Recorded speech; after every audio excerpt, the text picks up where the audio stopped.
Hello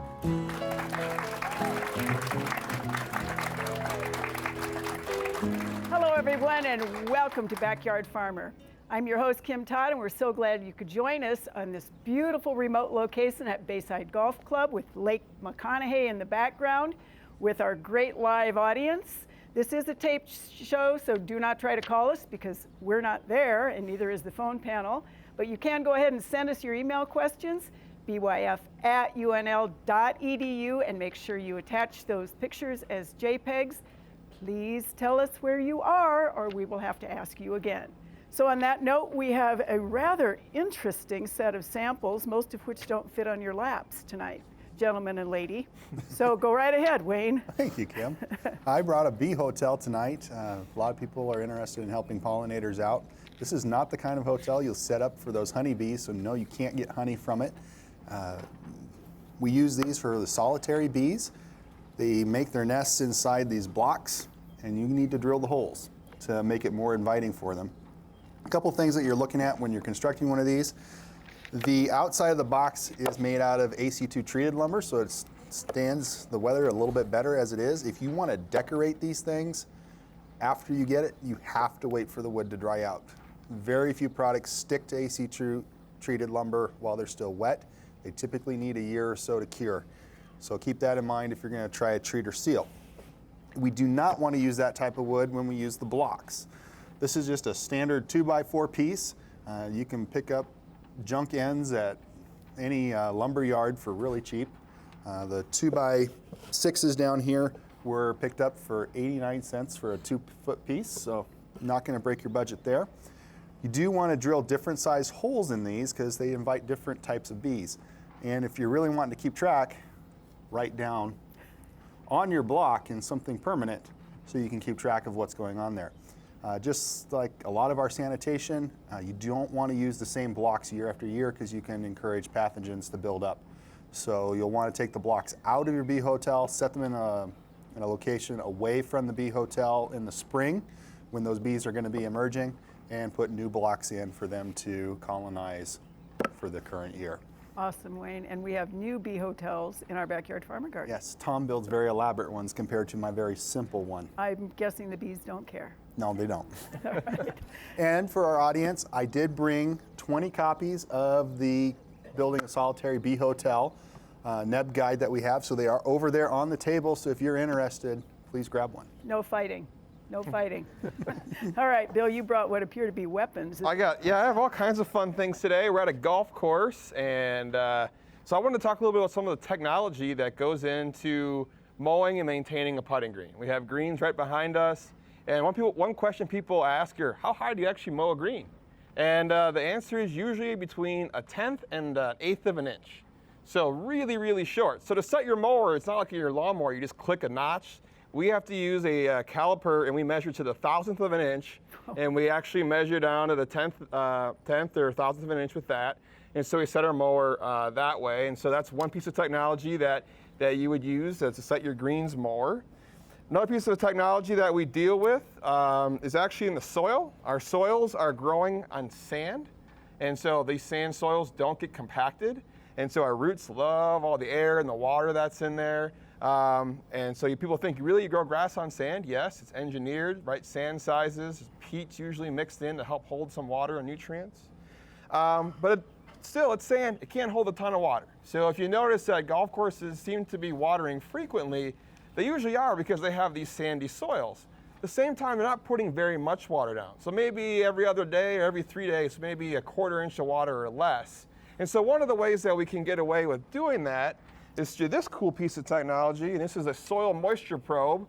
It is way more accurate than those inaccurate ones you see at a golf or at a home center, so don't even waste your money on those. They don't work. This is one, it's about $1,500, and it tells you exactly how much water is in the green, and then they know if they have to water or not. So this is just some of the technology that goes into maintaining the conditions you see behind us.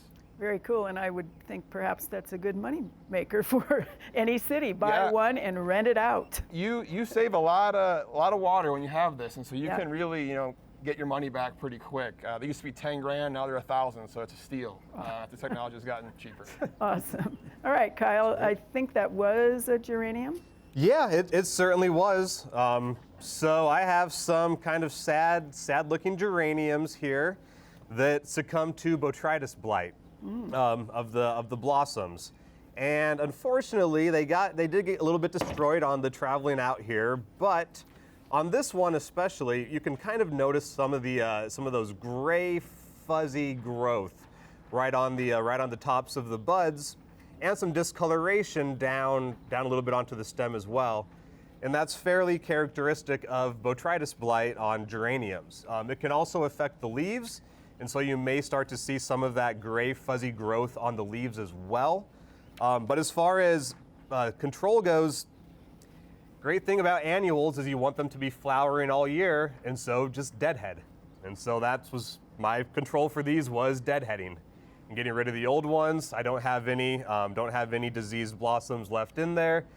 The other thing, back in Lincoln, it's been pretty cloudy and wet for about the past week. And that cloudy, wet weather, this botrytis loves it. So once things warm up a little bit, the weather dries out, this disease should just go away on its own.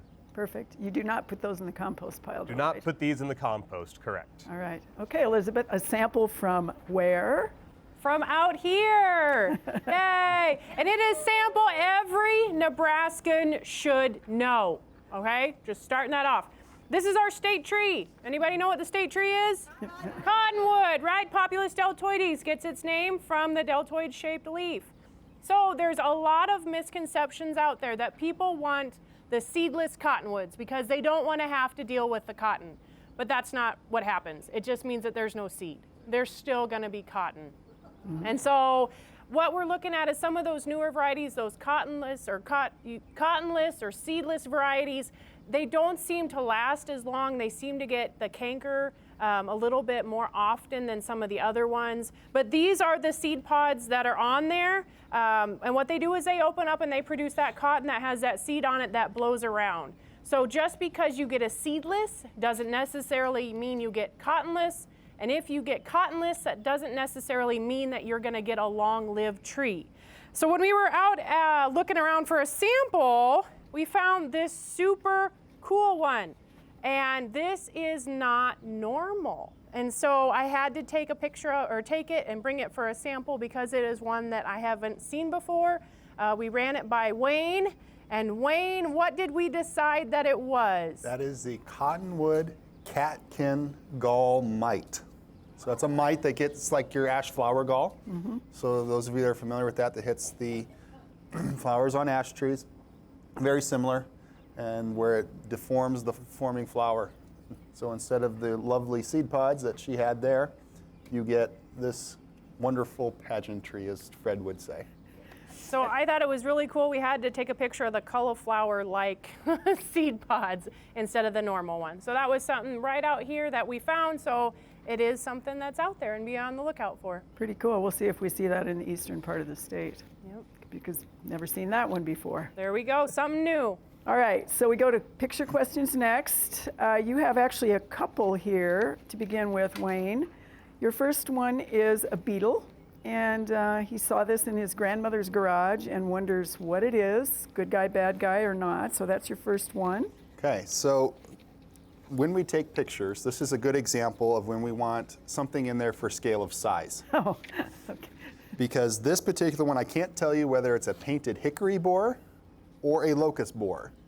Because to tell those two apart, it's either a size issue or you have to be able to see the side of the insect. Ah. There's a color patch on the side that tells you whether or not it's one or the other or the general size.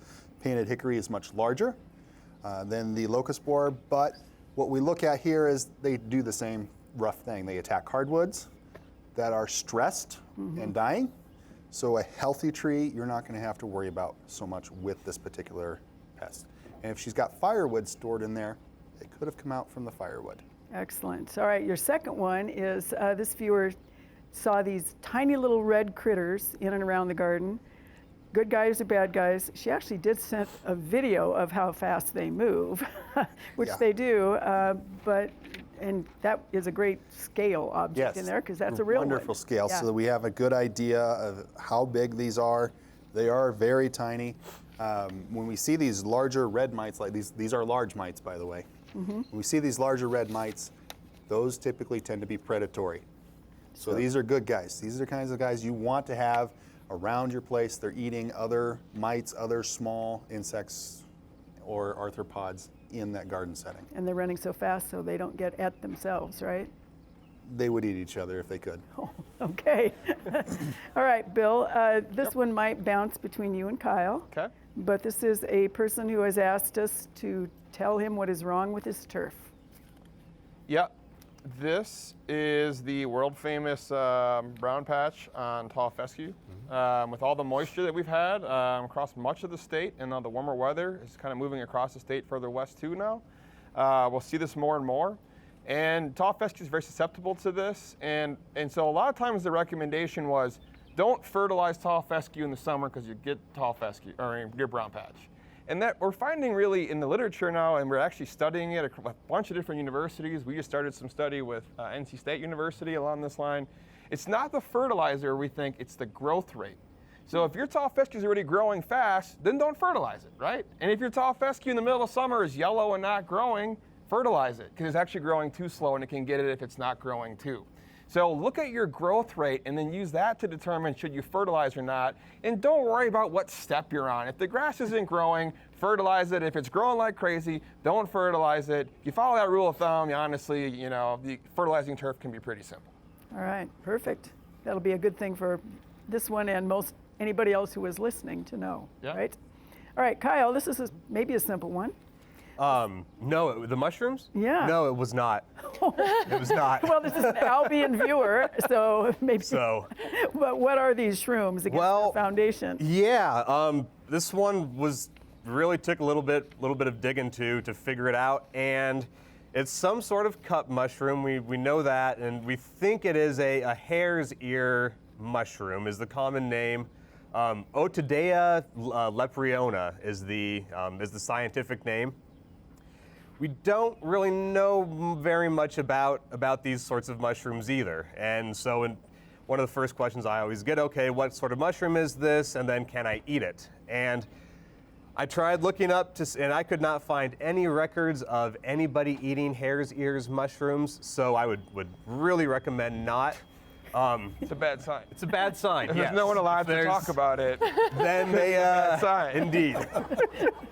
And we do say you can eat every mushroom once, but yeah, these might be one of those you can't get the second one out of.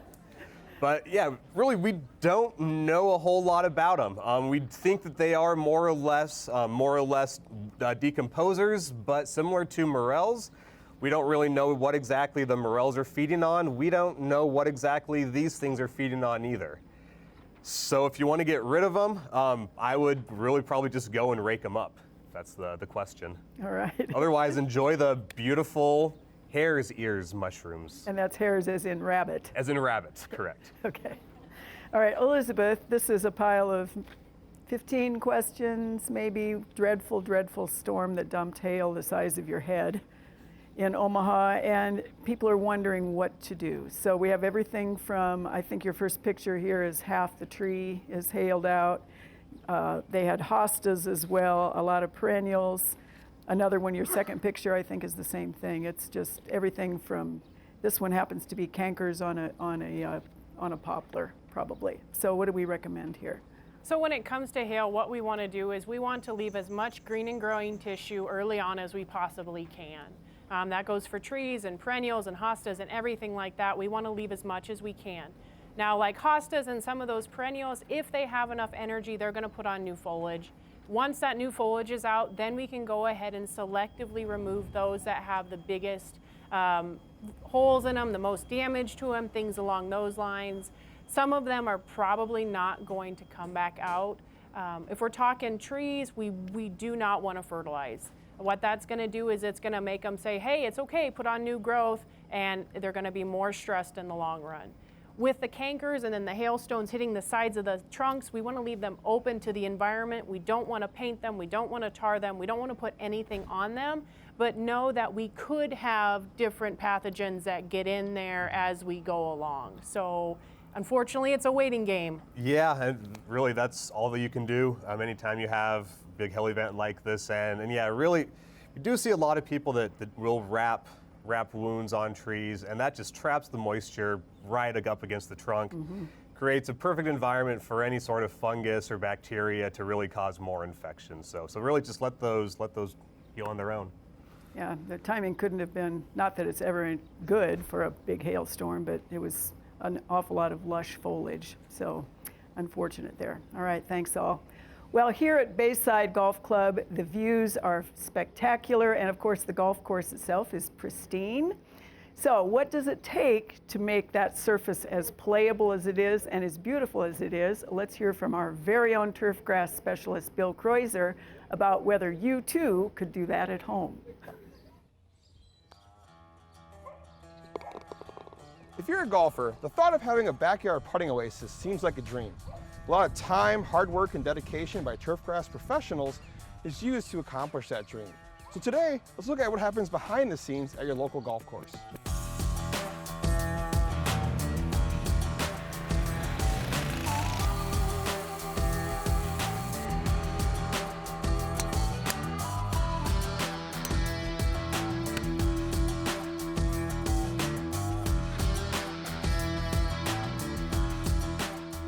I'm here at the beautiful Bayside Golf Course just south of Lake McConaughy with Kit Lofgreen, the golf course superintendent.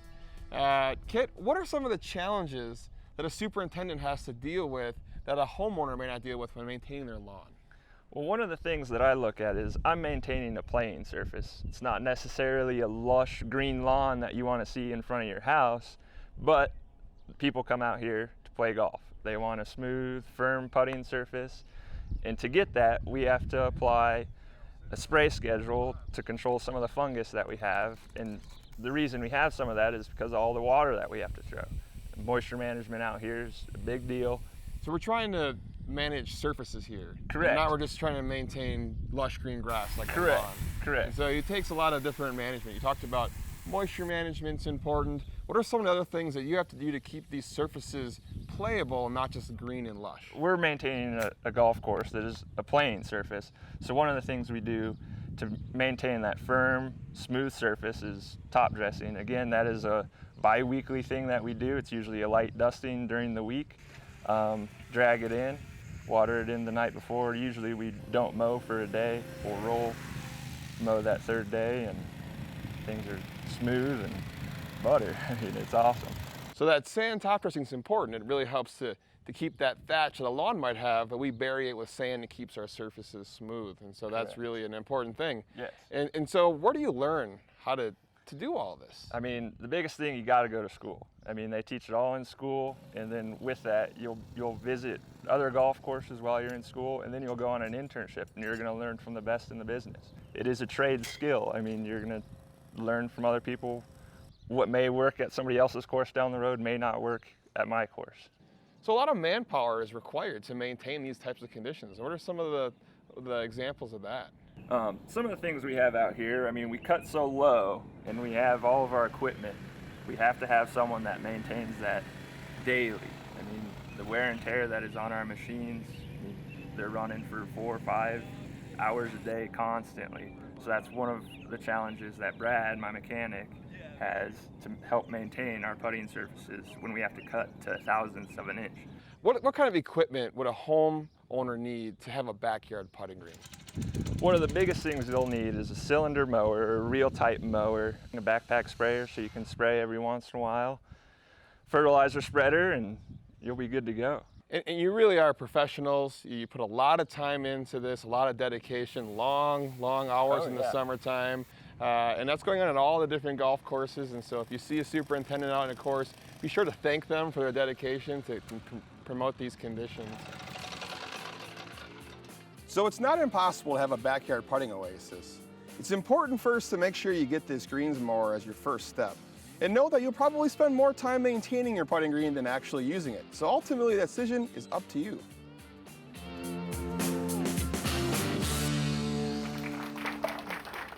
You know, most of us don't really expect to have a putting green in our backyard, but some of those turf management principles absolutely could apply. Let's talk about this oak. So he thinks it's an oak, and he's right, and it is completely wadded up with all sorts of strange insects on the interior of the foliage. like all gnarly and wadded up like that. So do we have any idea what's going on with that particular It could be insect? a couple insects. If he's got it opened up and has looked inside, it could be lace bugs, or there are aphids that will cause the same malformation of the leaf. Now, if you can't find those on the inside, it could be something else, and maybe an herbicide drift issue. But really get another picture, get inside, see if you can find them, then we can tell you what you're dealing with. All right. So yeah, we're always we'll take extra pictures for a following week anytime.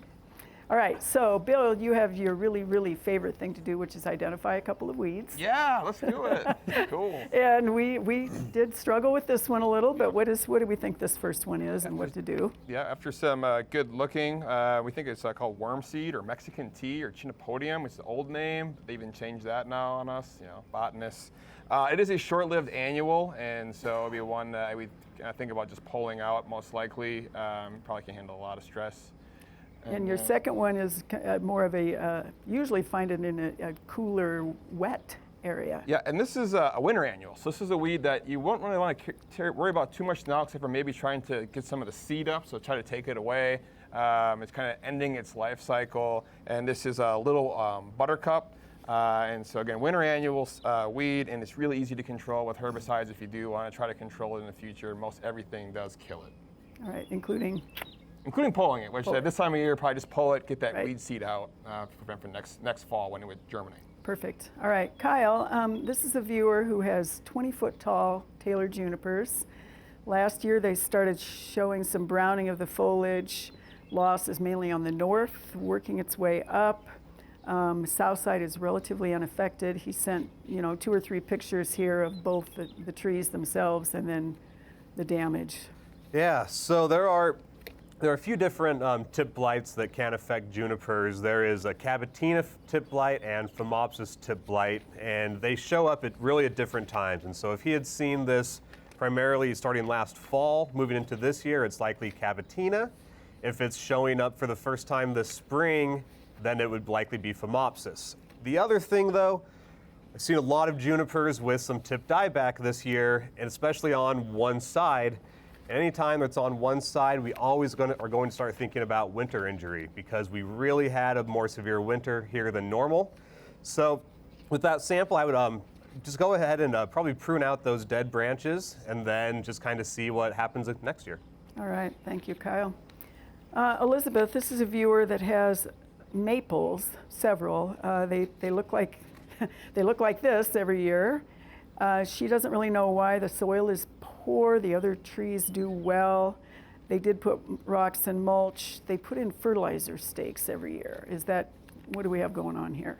So what we have here is iron chlorosis. Iron chlorosis is a iron deficiency. It's not that we're lacking iron in our soil, it's that the soil pH ties the iron up so it's not available. And so we've got a wide range of trees that happen to get it, and maple's one of those, especially like a silver maple or a cross with a silver maple.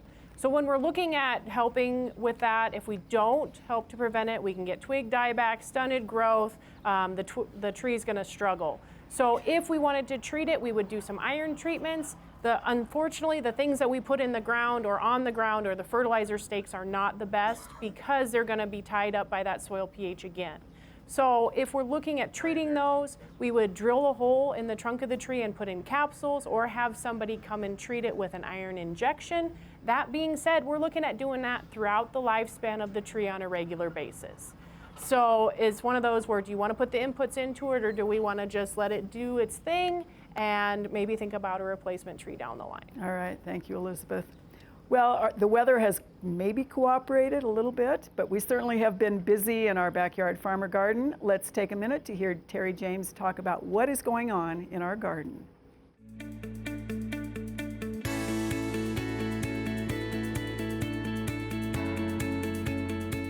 This week in the Backyard Farmer Garden, we're admiring all of the red that we got planted 2 weeks ago. And we're just about ready to get started our grow row again for this season. Remember, this is where we ask you, all of the homeowners, to bring in your extra produce to the Backyard Farmer Garden on Tuesday nights to donate to the local food banks and pantries here in Nebraska to go along with all of our produce that we're collecting to also be donated.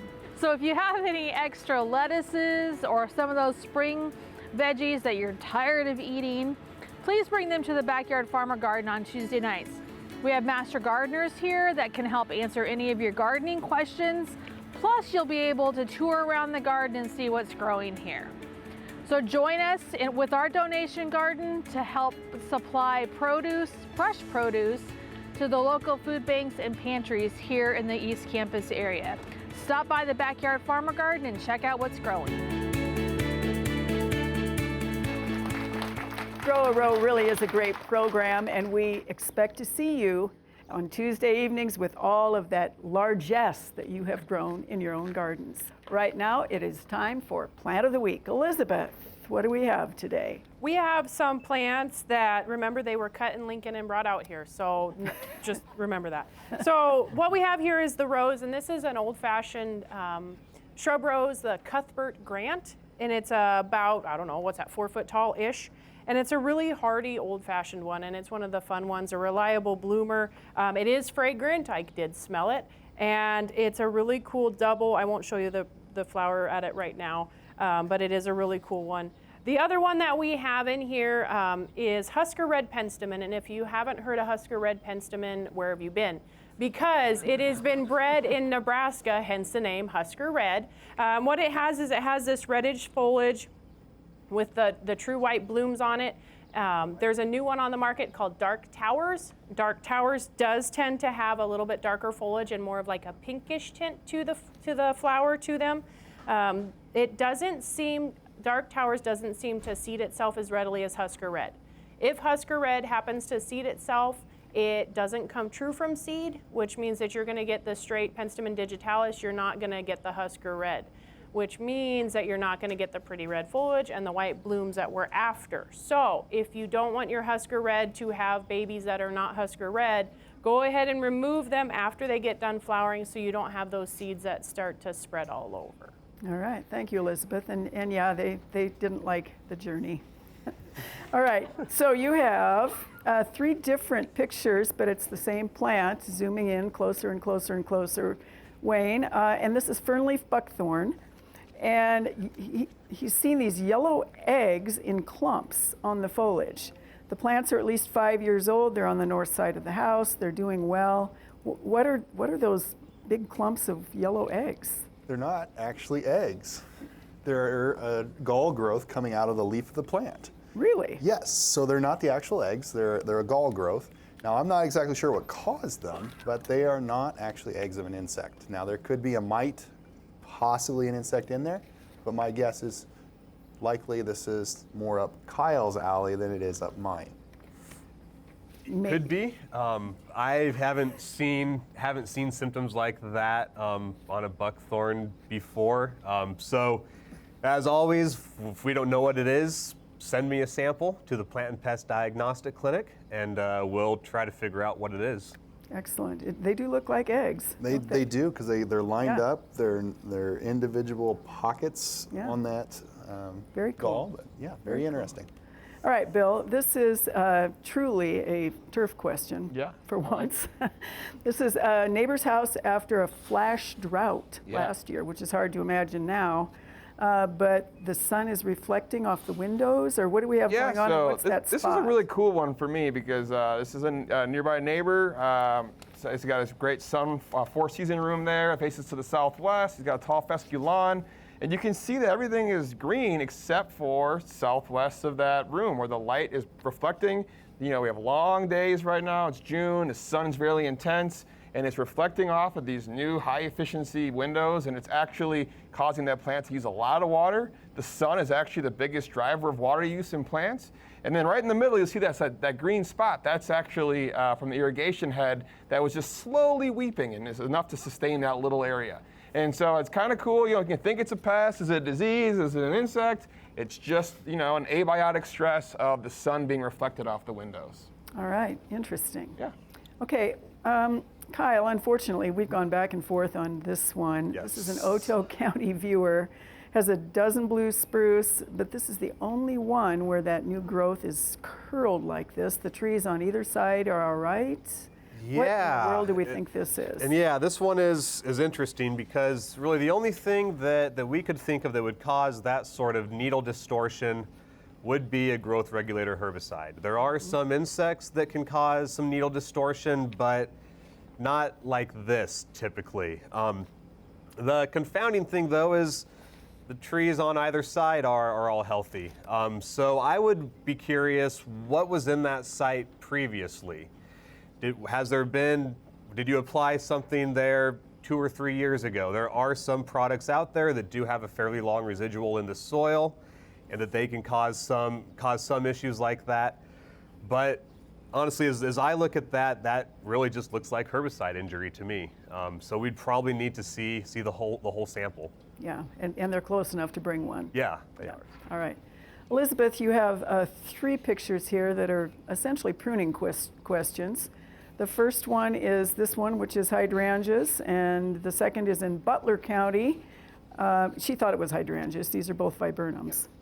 And here's another one. And then your third one is actually a lilac, and this one is in Iowa, Silver City, Iowa, Mills County. So what do we think about the viburnums to begin with? So when it comes to those spring blooming shrubs, what we want to do is we want to let them bloom, and then we want to prune them within a month of when they bloom. And so we're going to let them finish blooming, and then we're going to start to prune them. Both the lilac and the viburnums, we can remove 1/3 of the largest canes, and then over 3 years completely rejuvenate it. That one lilac did have a dead branch in it, so I would maybe take a look to see if we have a hollow stem in there or if we have something else going on. The dead can be removed at any point in time. So if it's dead, damaged, or diseased, we can remove it at any point in time. If they're worried about the viburnums being so tall, you can cut them back by 1/3, or you can remove 1/3 of the largest canes out. But that's what we're going to look at when we prune those lovely spring bloomers. All right, excellent. Thank you, Elizabeth.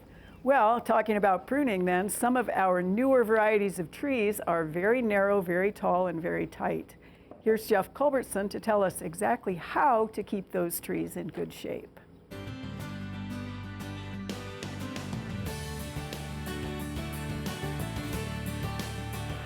Recently, there's been an influx of some new trees on the market that are columnar or fastigate, so very upright growing trees. They give us the option of adding a tree to perhaps a tight garden space or some architectural feature that we don't already have in our garden. So it gives us something kind of new and fun. This particular Crimson Spire English Oak is one of those. One of the challenges with some of our more columnar trees is that during a particularly good growth year, perhaps a year when we've had some storms or some heavy wind, we may see some of this appearance with our trees. So we've had either a lot of weight at the end of the branches from a lot of new growth, and the branch diameter isn't really large enough to support it, or we've had some wind damage that has stretched that wood a little bit, and now we have some of this issue. So we're going to look at some techniques to help us bring the columnar feature back to this tree. We're going to look at a couple other trees as well to do the same sort of thing. A couple of things to keep in mind when we're pruning. We want to look for a node or a bud outside of, on the outside of the branch. So something that will encourage growth outside so we're not getting increased growth to the middle of the tree. We're looking at reducing the weight on the branches. So a lot of this work is going to be done by hand. We're going to use pruners, some loppers. This isn't a chainsaw job. And if it's a larger tree, a taller tree, then it may be something that you're going to want to talk to a professional arborist to have them come in and take a look at this tree as well to do some of that work. If you're not in the eastern part of the state, if you're farther west and you're looking for a tree, again, that's columnar, gives you some architectural feel. One that's really performed well for us is this Prairie Sentinel hackberry. Again, the hackberries are very tolerant of our western soils and western climate, and they do well out west. So this is a tree that you might want to look at. And it's really kind of the same sort of conditions here. It's put on a lot of growth. You can see a lot of new leaves, a lot of growth. It's kind of stretching some of those smaller branches. And so we'll do the same thing. We'll come in, we'll look for an outside bud. We'll prune just slightly above it, 1/4 inch, 1/2 inch above the bud to help try to pull these up a little bit and tighten this up. And then as the new growth goes in, we'll keep an eye on it and we'll continue to do that work. If you have birches, again, another tree that has had a lot of growth this year, perhaps a poplar, if you have a quaking aspen, you may see some sagging. So we'll apply those same techniques, look at some of the branches, see if we can head them back, kind of take some of that weight off of them and bring them back up a little bit. And then this is kind of a continuous sort of thing. So you're going to want to continue to look at these trees, do some of that pruning. It's, you know, and then by the end of the summer, you may want to go back in, take another look again, see if there's something else you need to take a look at. And I really can't emphasize enough, if it's a large tree, you should contact your local arborist to have them come in and take a look at it with you, just from a safety standpoint. We really don't want people on ladders, and these aren't trees that you can climb, so it's something that really needs to be done from the ground. So make sure you're using your gloves, your safety glasses, nice sharp pruners. Watch yourself and be careful out there. You're going to have to keep your eye on those vertical trees for all of their lives, and those two were in our courtyard on campus, so no doubt we will be revisiting those. And on that note, you have a question about moneywort. How appropriate is that? Oh boy. Money following pledge. But this just started, Wayne. This is an Omaha viewer. All of her plants were affected. We have exactly the same thing in our courtyard. So what is eating holes in the leaves of the moneywort? This is one of our early season flea beetles. Yes. It's common. We see them on radishes and lettuces as well. To control these, we're looking at a topical insecticide. Something with carbaryl would probably work very well, as that's good for those leaf-feeding insects. And it washes off with rain. So if it does tend to rain, I know this is a rainy period, we're going to have to reapply. All right, and it's probably about the only thing that slows moneywort down, so that's okay. All right, let's see. You, gosh, I'm sorry. You have weeds again, Bill. Oh my gosh. Weeds. Okay. This is a Firth viewer. She does say they're in her flower beds, Yeah. but of course they spread. Yep, they're in lawns Yeah, too. Yeah.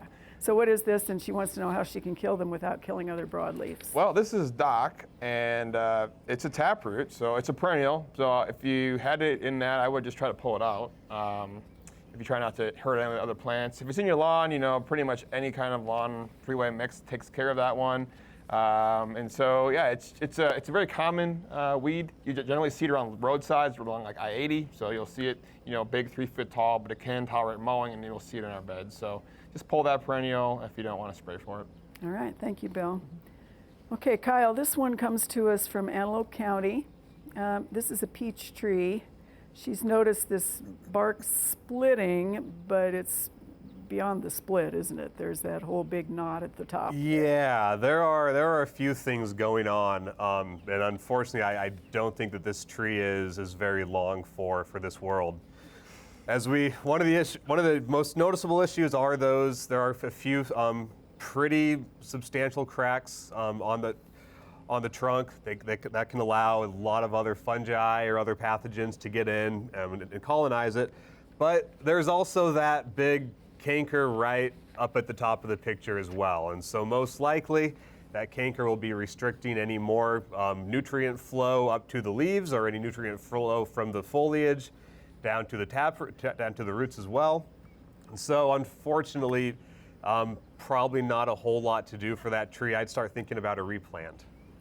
Not just thinking. With that peach, it looked like they cut it off and they let it come up from a side shoot. Oh. And I think we want to avoid doing that because that's going to be weakly attached. So they're probably going to have to kill the root system to prevent that from happening. All right, so all sorts of things that lead to a new tree. All right, Elizabeth, this is, we don't know where she is, but she simply asked for an identification on these two different plants. She wants to know if they're something she should keep or are they weeds? Well, it depends on your outlook. So the first one with the really fine cut foliage is a larkspur. Now those guys tend to be like pinks and blues and whites, and they will spread by seeds, which if you are like me and you don't want to do a lot of work, you let them seed out and you sprinkle the seeds everywhere and they will come up from the seeds. If you want to try to restrict them, you cut them before the seeds have an opportunity to get ripe. With that second one, what we're looking at is we're probably looking at a phlox. It's probably going to be one of the darker purple kind of blooming ones based on kind of what the stem color looks like. And those guys, it looks like it kind of came up on near where it was in the background. So that guy's just walking and it's doing its thing. Maybe if it's one of the older ones, we're probably looking at powdery mildew down the line. Yeah. Right. All right. So I guess she gets to decide whether she wants to keep those or not.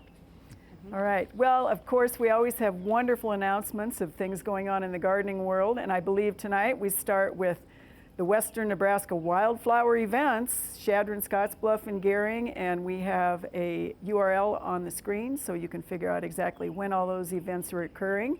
Our next announcement is one that is the Monroe Meyer Guild 51st Garden Walk, June 9th, and that is in Omaha. And I believe that's kind of an all-day thing, so that's usually a pretty good one. And of course, then the third one is Digging Deeper with Backyard Farmer. So if you cannot get enough of Backyard Farmer, we really want to invite you to watch that new Facebook series. We talk about important horticultural topics. We talk to experts. You can watch those on our Facebook page. Coming up this Sunday, we'll be replaying the live Q&A from Bayside Golf Course with our audience, so that'll be a lot of fun, especially if the audience was here, you can see yourself. Be sure to watch that on Facebook, on our Facebook page, or on NET's Facebook page. All right, gang, we actually have time for regular old questions. Okay. So you have no idea what I'm going to ask you, so I hope you brought your best game to Brule. Let's All play. right, let's play. So let's start here, Wayne, with small 1 to 3 millimeter ants. They've gotten through the back door into the kitchen. Because of where they are, they have children and dogs. Certain ant traps are not a viable option. What is a pet-friendly way to get the ants out of the kitchen? Well, if they have children and pets, maybe we look at putting some kind of casement over our ant bait stations to keep the pets out of it. Typically, if we go for a borax-based ant bait that's really toxic to the ants, but it's not so toxic to the children or the pets. So if you can go that route. If you want to put something over them to keep the children out of them, I've hid mine underneath doormats and other places to keep kids from finding them. Just be careful, you set them to the side, not in the main walkway, so you don't stomp on them and spill stuff everywhere if you're going to do that. Otherwise, you're looking at spraying the outside of the house. All right, thank you, Wayne. Okay, Bill, this is a Wayne golf course. Okay. And he wants to know what you would suggest to kill clover on the golf course. To kill clover on the golf course, there's a couple products out there. One is called Speed Zone, which is a 3-way product, and it has carfentrazone in it too. And that seems to be really effective, especially when we're outside of the typical wait till fall, because when you're on a golf course, you really can't tell your greens committee, well, I'm just waiting until fall. They may just want something now. And so that's a product that works a little bit better. There's some other ones too that are really effective, but generally the more active ingredients and multiple applications, usually about 2, and you can get some control of clover, especially in those shaded roughs where I see it the most. All right, and that would apply for homeowners who want to get rid of clover also? Yeah, exactly, and just watch, make sure the products that you use are labeled for a home lawn, and you can always reach out to your local professional certified applicator, and they can use products you may not be able to have access to control the clover in your yard. All right, thank you, Bill. Yep. All right, we had, I think, a dollar spot question earlier, did we not, Kyle? We did. So this is from North Platte. She wants to know, can she start spraying for dollar spot in the spring to prevent it and then continue spraying throughout the summer?